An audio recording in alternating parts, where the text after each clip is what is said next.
Good morning, everyone. Hello. Ooh, that stopped it. That worked. Yeah. I think we're a little late, so we should get going because I think we are in the unenviable position of being between you and your lunch. So let's get started. You find yourself at the presentation Counting Constellations, Not the Whole Sky, Diversity Assessment at a Large University Library. We'll start by acknowledging the traditional lands of the first people of Charleston, the Etowah, the Kiowa, the Edisto Natchez Cuso, the Santee, and the Wasamasa, or Varnertown Indians, on whose lands that we're gathered today. We also gratefully acknowledge as well the enslaved Africans who shaped this city as the fruits of their labors, their lives, and their stewardship continues. So I'll also continue by introducing Karen Cohn. Karen is the Collections Analysis Librarian at Charles Library at Temple University. The committee member who was unable to come to Charleston, Jenny Pierce. Jenny is the head of research, education, and outreach services and health sciences libraries, and head of science, technology, engineering, and biomedicine research and instructional services at Charles Library. Charles is part of the Temple University Libraries and University Press. My name is Noah Kamaiva. I am the Collections and Assessment Librarian at the Law Library at Temple University. So our objective this morning is to describe a project to do collection assessment through diversity audits in particular subject areas. And also we'd like to describe how we led and supported a cohort of first-time audit investigators through that process. So let's see. Increasingly, I hope you agree, university libraries are undertaking diversity assessments as real-world conditions call us to do so, and diversity, equity, and inclusion, or DEI, and belonging initiatives really have become a priority for our administrations. The goals of diversity assessment, however, are not so far apart from assessment overall. Whether the assessment helps us determine whether the collection supports the missions, curricula, researchers at our institutions. It lets us know if resources are being allocated effectively. It helps our selectors know about their subject areas and continue to shape those collections. But diversity assessments in particular help us learn to what extent the collection includes materials by or about underrepresented populations, letting us gauge whether those underrepresented voices, those marginalized groups, adequately appear in and are served by the collection. Despite DEI being a priority, larger libraries, and we'd have to include Temple here, have been slow to conduct diversity assessments of their collections in particular. According to the literature, we've been focusing instead on diversifying our staffs, creating diversity statements, both of which are entirely worthy work, but it's left the collection behind somewhat, perhaps. Certainly scale plays a part. Walters, in this comprehensive review article, notes that some labor-intensive assessment methods, such as coding projects done in diversity audits, are just not feasible in large-scale collections. And large is, in a word, Temple University. For context, Temple University is a Carnegie Class R1 institution with a main campus in North Philadelphia. We have almost 20 schools and colleges that offer over 600 degree programs. The student body numbers about 30,000. Though not a majority, white non-Hispanic students comprise the greatest proportion of the enrollment at 45%. Rounding out the top 4 race ethnicities, our African American students are at 16%, Asian students are at 14%, and Hispanic Latinx students at 9%.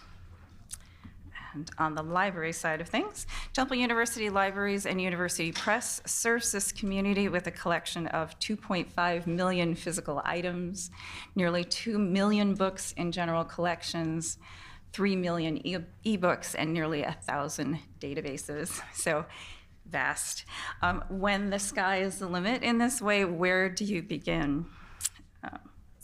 To handle the diversity in the community and the curriculum, along with the large scale of the collection, we set up assessment telescopes. Here we go. So our solution is to look at constellations, not the whole firmament. Just hone in on one quadrant of the sky, asking for the knowledge of our subject experts. The idea was to support the subject specialist in diversity audits for their particular areas. So what we're doing is narrowing the focus by the subject area, but then also using a lens assessment for diversity. So it makes things just that much more manageable. So we approached a team of our subject liaisons, and 4 expressed interest initially. We, your presenters today, that's the royal we. We are the DEI and Collections Committee, and for the past few years have been doing projects across library departments to study and increase diversity in the collections. So the subject selectors came with their subject expertise. We came with the expertise of incorporating diversity and doing audits. Audits, the domain of Karen as a collections assessment librarian, so I'll have her pick up the story. So after putting out the call for volunteers, we invited prospective participants to an informational meeting. We made it clear that coming to this meeting did not constitute a commitment to do an assessment, but the purpose of it was to learn more about how a diversity assessment could work so they could decide if they wanted to do one. At this meeting, we talked about diversity in collections and reasons it matters, and I presented brief explanations of 3 different assessment methods. We also give the participants a handout, which we have uploaded to the conference app, and there's a few of it around on the tables. I don't think there were enough copies, but you may have one. And then we asked them to email us in 2 weeks to tell us if they wanted to proceed. One of the first things that we shared on our handout and that we talked about at the meeting was different motivations for building a diverse collection. So Noah went over on an earlier slide motivations for doing assessment, but these would be motivations for having diversity in the collection. We felt it would be helpful to think about motivation at the outset because it can influence how an assessment is designed. So one of the first and maybe most obvious motivations would be to support the curriculum. So at Temple, we have courses on urban Black politics, Latin American film, LGBTQ social movements, and books that support these courses would also increase the diversity of the collection. And an assessment with this focus would start with course descriptions and would be concerned with the subject matter of the books, not with who had written them. Another motivation is to let students see themselves reflected in the collection, which can increase a sense of belonging.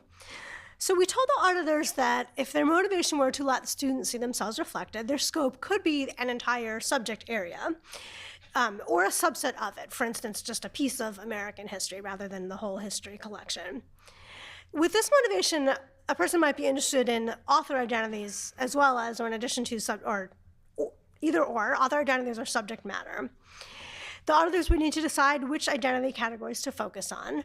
Race is an obvious one, in part because universities track it. We don't have numbers on how many students have a disability or how many identify as LGBTQ, but we know these identities are definitely present, so they would be certainly valid to assess. And if this was someone's main motivation for valuing diversity, they would want to see how representation in the collection compared to the composition of the student body. Not all assessment methods allow that, so that would be something to think about ahead of time. And another goal would be so that students can learn about people who are different from them. This could also relate to the curriculum, particularly in programs related to service professions. There are certain populations that are often the topic of a course, like we have an education class on teaching English language learners, a social work class on racism. So this could also then bring you back to supporting the curriculum. An assessment with this motivation would focus on the subject matter of the books rather than who wrote them, since the focus would be on what students are learning. As on the previous slide, there would need to be a decision about which identity categories to focus on. And with this motivation, the composition of the university is not as relevant because the collection should have materials on demographic groups that are present at the university as well as those that are not present. Because the audit wouldn't be comparing the collection to the student body, there wouldn't be a clear target of what numbers should be present, and the assessment would be exploratory. Also on the handout, we had brief descriptions of 3 main methods for assessing library collections for diversity, equity, and inclusion. So list checking would involve creating a list or finding an existing list of recommended books and then searching the catalog to see if the library has them. Metadata searching relies on compiling a list of call numbers or subject terms related to a particular population and then searching the catalog. This can be done using a reporting tool like Alma Analytics or through searching the OPAC. And diversity coding involves assigning codes to books from a sample based on information found in the catalog record or in the book itself. In addition to these definitions, we also, the handout gave some particular considerations related to each one. And we also provided an example of each one, which is in the green hexagon on each of the next 3 slides. For list checking, we mentioned that one possible way of compiling a list of books to check against the catalog would be to use a list of award winners, or pick a list of awards and then look at who had recently won those awards. The result of a list checking assessment is a calculation of the percentage of the list held by the library. So one downside is that this type of assessment wouldn't tell the participants what else is in the collection that's not on the list, which there hopefully would be a fair amount of. An advantage is that it has the clearest action steps. So after the audits were done, the subject specialists would be able to order the books that the library didn't have. Metadata searching, one thing to keep in mind is that it just produces a number. It doesn't tell us something about the quality or significance of the materials, whereas the previous method focused on recommended books. This is a number of books. We don't know if the books are positive or accurate. It does look at a larger swath of the collection, but in a more shallow way. We included the second point about the possibility of limiting by both call number and subject headings, because we thought that our auditors would want to look possibly at only history books or only social work books, since they were focused on a particular discipline, and that did turn out to be the case. In theory, it seems to me like it should be possible to look at intersectional identities using this method, although I have not seen it done. You could make a person could make a string of search terms related to one identity, like a racial identity, and then another string related to another identity trait, gender or sexuality, for instance, and then combine the 2 search strings. Diversity coding is the most flexible method. It involves creating one's own categories, and the person doing the audit would create, or a committee perhaps, could create coding guidelines specific to the project. And it's even possible to add categories while doing the assessment if the coder notices traits of interest that come up that hadn't been part of the original coding guidelines. Because it involves looking at individual books or records for the books, it requires sampling. It's not possible to do this for a whole collection. The result is the percentage of items in the sample representing each aspect of identity, and this can be compared to the student body, if that is relevant. It's the only one of these methods that allows for evaluating author identity, although coding for subject matter is possible as well.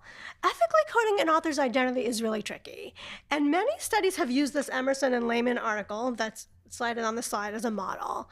Emerson and Lehman are very thoughtful about what constitutes an authoritative source of information. In their audit, they only relied on sources that came directly from the author or statements that were made in an author's presence, like, for instance, an interviewer. We did indicate to our volunteers that we would provide guidance if they wanted to do this, and the handout mentioned some points to keep in mind, for instance, how identity categories have changed over time. Ultimately, none of our volunteer auditors ended up coding for author identities, though.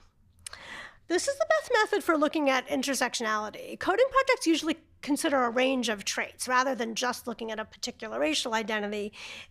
A person could code for gender and race and sexuality, disability, many traits at once. So it's pretty easy to then make crosstabs and count maybe the number of books coded as Black and the number of books coded as female, for instance. The major downside to this is that it's the most labor-intensive method. So with this information, Noah is going to tell you what our volunteers decided to do.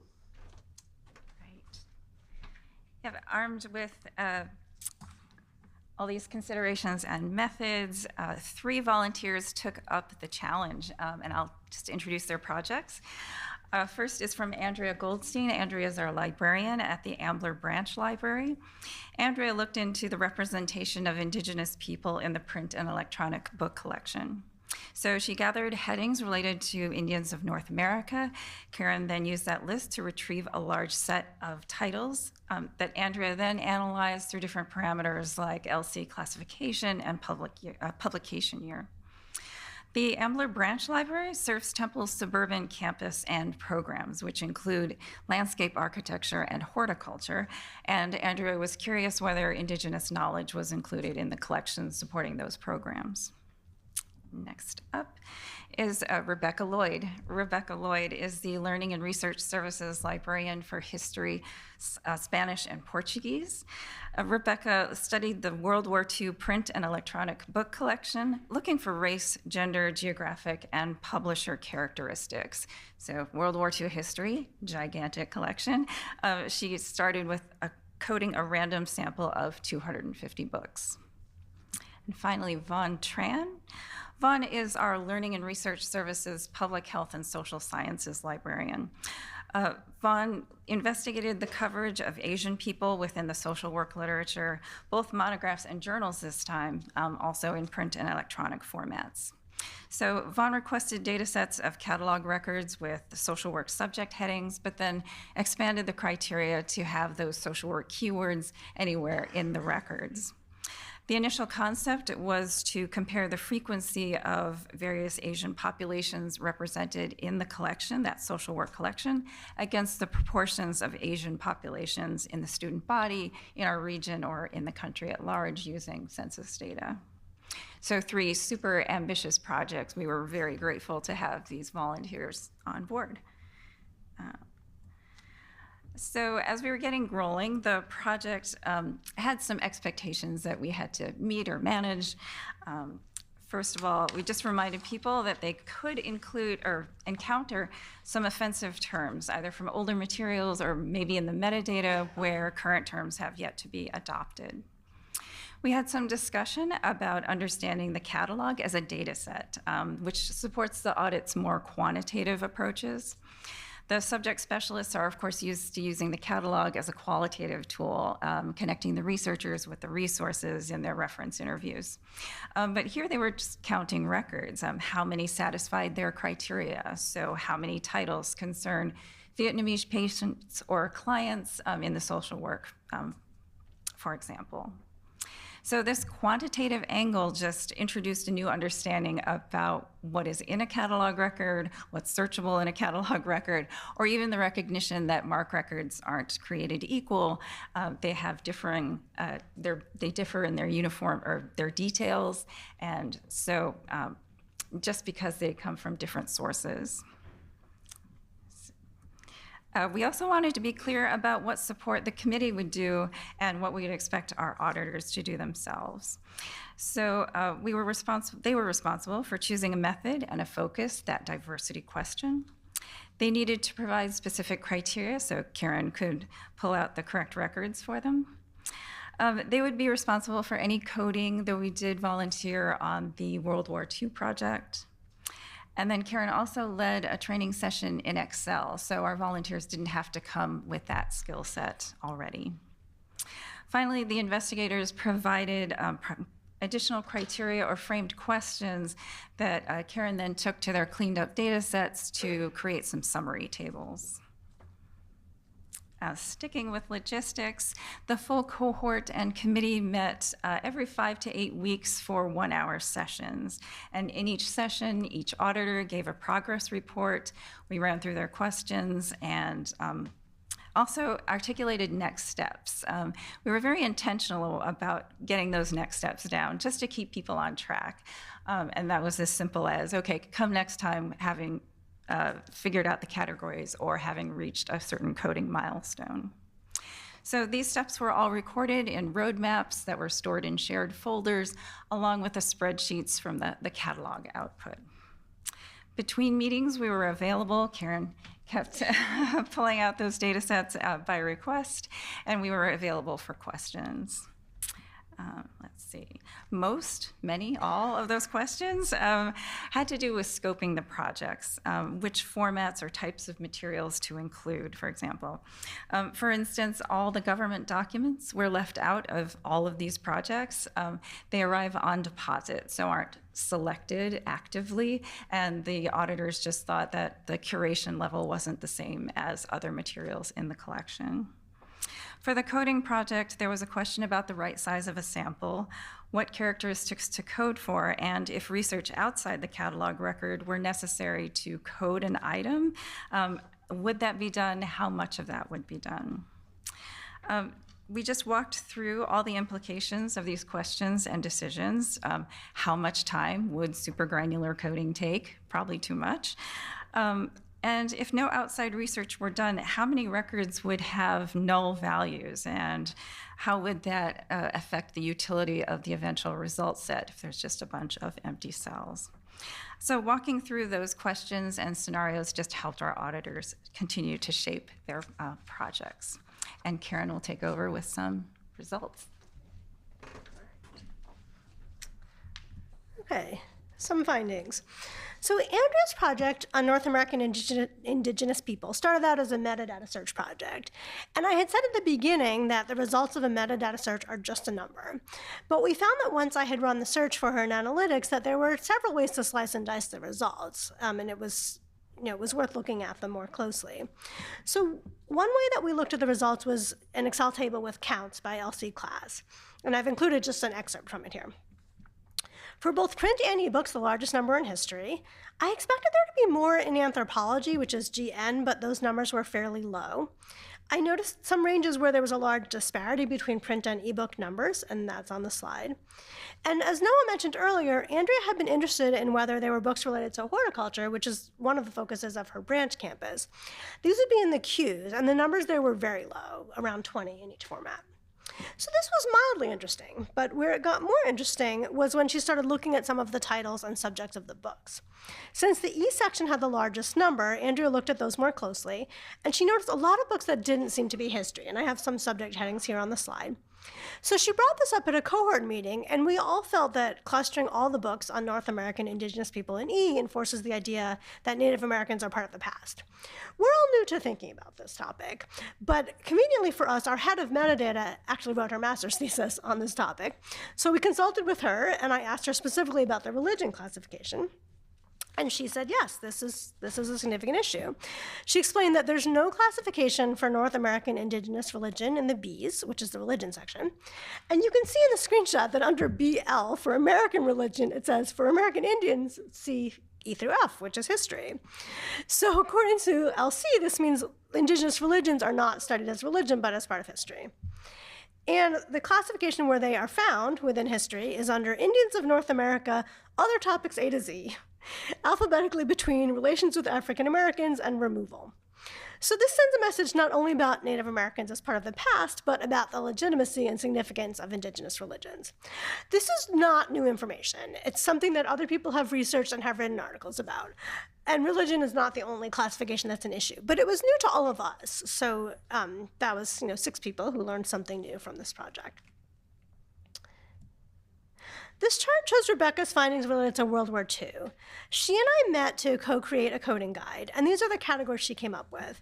She was interested in the geographical region that the book was about, as well as the gender, religion, race, and sexuality of the people described in the book.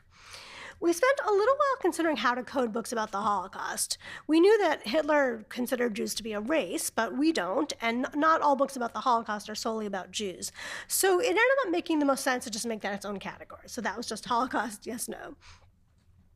The results here are mostly not surprising. I don't think you can see my cursor, but if you look at the geographic totals on the right, there's a lot about Western Europe, followed by Eastern Europe, and the US and Asia. Looking at the totals along the bottom, 10% of the books had a focus on non-white people, and more than half of those were about Asia. So if you look at like non-white and then the geographic region of Asia Pacific, that's 6%. 3.2% were about non-white people in the US. This seems small, but it's hard to know what the target is, and that was something that came up a lot. It's like, well, we don't know what the target number should be. I looked at some of these books, and most of them were about Japanese internment, and there was one about the Tuskegee Airmen. And this was a pretty small sample. This was 250 books. Rebecca noted after going through this process that she might also want to look at publication date as a consideration, because books published immediately after the war would have a different perspective and would be more like primary sources. So for Vaughn's project, she created a string of search terms related to social work and social services, and I ran a report in Alma Analytics to generate a list of materials in all formats matching these terms. So this was one of the few that included journals in it as well as books. She then calculated how often Asian people or specific nationalities were mentioned in this data set. In this table, she had separate counts according to which field the terms appeared in. So these numbers don't add up. If you read across, it's the number of books where the terms appeared in the title, the description, and the subjects, and then the total, there would be some overlap. She also grouped it by region of Asia. So definitely East Asia is the most represented group, 3.6%. And Central Asia is tiny. All of these numbers are pretty small, but again, we don't know what to compare them to. What would the target be? It wouldn't make sense to compare these percentages to the student body because we're looking at materials about conducting social work with Asian populations, not about Asian social workers. She did provide us with a few numbers in case we wanted to compare, and the percentage of Americans who have Asian heritage is 6.2%. So that is actually pretty close to her total representation number here, which is 5.88% of, so this is a percentage of the books on social work or social services that mention one of these Asian nationalities. She has said that she wants to look further into the findings. She's curious to see what type of material something is, publication dates, how extensively they talk about a population, and whether the book is about the United States or something else. So did these projects lead to action steps? Possibly. So Vaughn noticed very early on that there is no Library of Congress subject heading for social work with Asian people, and she's interested in contacting the appropriate people about proposing a subject heading. Rebecca had gone into this thinking that she would read the books related to World War II, particularly those from military publishers, which is also something that she coded for, a publisher type. She found quite a lot of those, and those aren't scholarly publishers.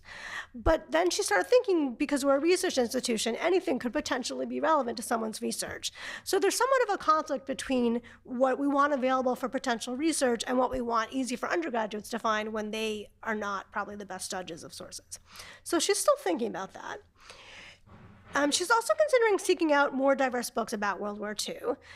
Because this is a pretty narrow topic, it's harder to identify an ongoing strategy, like finding a source of book reviews or a publisher to routinely buy from. But she might be able to find individual books for one-time purchases.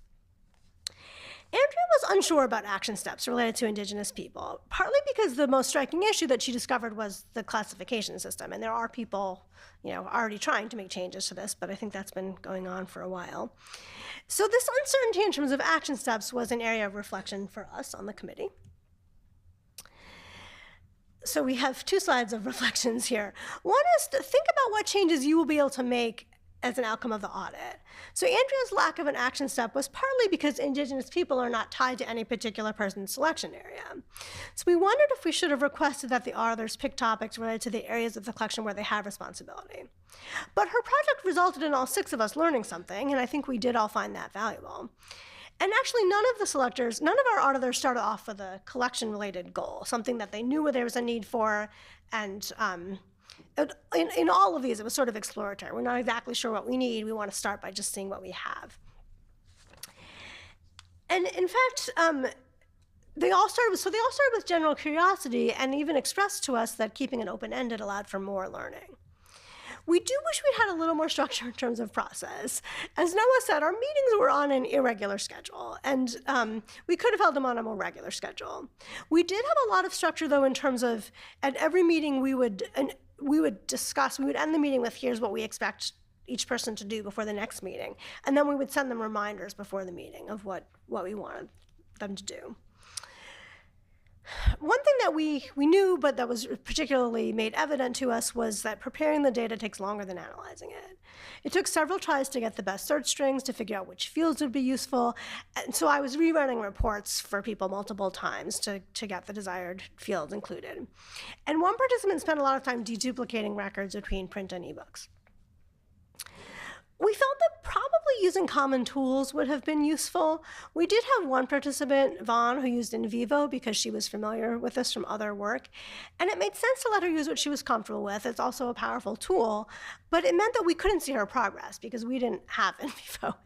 And she also had some difficulties with the software. And not only were we not able to help, but we didn't quite understand what the issues were. You know, we just knew she was having some kind of issue. And underlying a lot of these reflections is the idea that some of these details get figured out as you go along, deciding what traits to code for, deciding which mark field to look at. This took some iteration, and that I think is just to be expected. So Noah's going to continue the reflections. More reflections? Sure.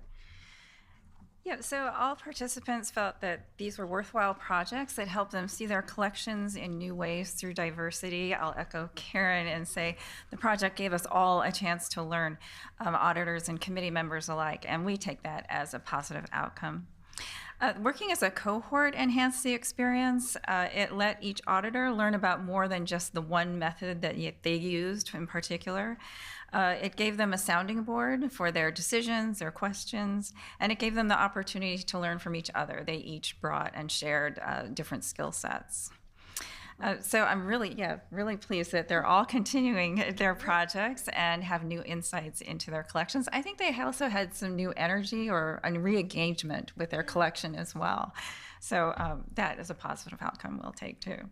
So just for millennia, travelers have looked to Constellations for guidance. We hope we've given you an idea or two about how you can collaborate with your subject superstars to navigate your collections. Great. Thank you. You want to have a couple more slides? Oh, I had one last slide. It's like an epilogue slide. It's just a plug for this community of practice that I started with Emily Hopkins. So we have a listserv that it's not terribly active, but you're welcome to post to it. And this Zotero group, anyone can join. And I try to send emails a couple times a year highlighting new materials that have been added to the Zotero group. So it's for diversity assessment in library collections. And there's a lot more articles out there than what was on the references slide. So you can find more in the Zotero group, and I have been adding to it. So that continues to grow. So yes, time for questions.